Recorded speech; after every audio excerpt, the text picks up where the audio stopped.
Robair backstage at the iZotope party at the 2011 NAMM with Richard Devine, who just got off stage a few minutes ago with an amazing solo performance, which was completely improvised.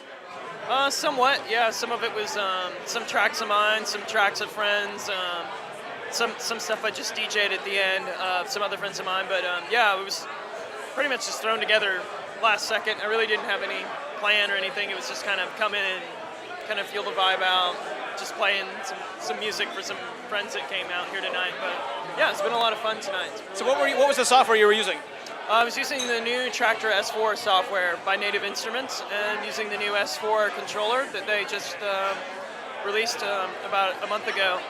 And it's really, really cool DJ controller for mixing digital files and also being able to remix on the fly. You can do really cool things with loop recorder and cue points.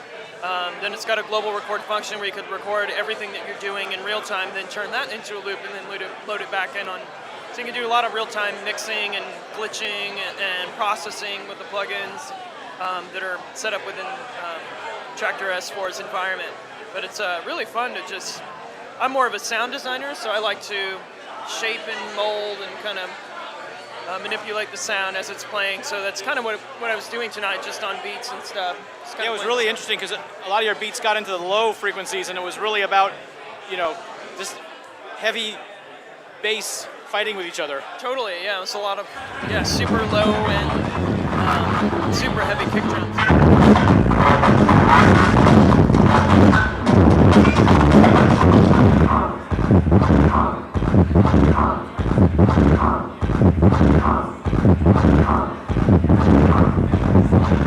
Yeah, I don't know how to describe it. Just kind of sci-fi FM sort of, kind of modulated material happening on top, kind of interweaving between all the other stuff. What was remarkable is it still had a beat and a motion and a movement, even though it got kind of avant-garde and stretched out. Very avant-garde, yeah. But, you know, people were still moving and you were still beating and dancing and stuff. It was really weird. Yeah, my influences are probably a bit different than, I come from more the Morton Sabachnik, Stockhausen, John Cage sort of I'm trying to, my take was always trying to take the avant-garde sort of approach to a dance music format beat, not using traditional instrumentation or harmonies in my music, going sort of in a more serious direction, I guess, so to speak. So I'm a big fan of a lot of academic music, which is what I listen to. I've got some of my heroes like Curtis Rhodes and Aki Parmud, and a lot of the Swedish electroacoustic composers. I'm really drawn towards that area of electronic music composition. So you can kind of hear some of that come through a lot of some of my music and stuff, some of the stuff that I like to play, and some of the music that.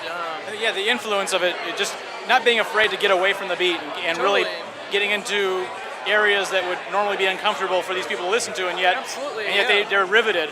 Exactly, yeah. I was hoping to maybe educate some people tonight, maybe play some things they maybe haven't heard before, and that was kind of my point, and almost kind of like the statement I wanted to make tonight. It's just playing something slightly different that's unique and what, people typically know me for what I do, and hopefully maybe some people that maybe got introduced to something kind of new tonight that they may have not have heard before. So yeah, I think that definitely happened. Absolutely, I think you turned some heads. Totally, yeah. So yeah, maybe I turned away some people too at the same time, but you got to try. So. No, you absolutely have to try. Totally. Well, thank you very much for your time, Richard. It was nice to speak to you. Absolutely, it's a pleasure. Right.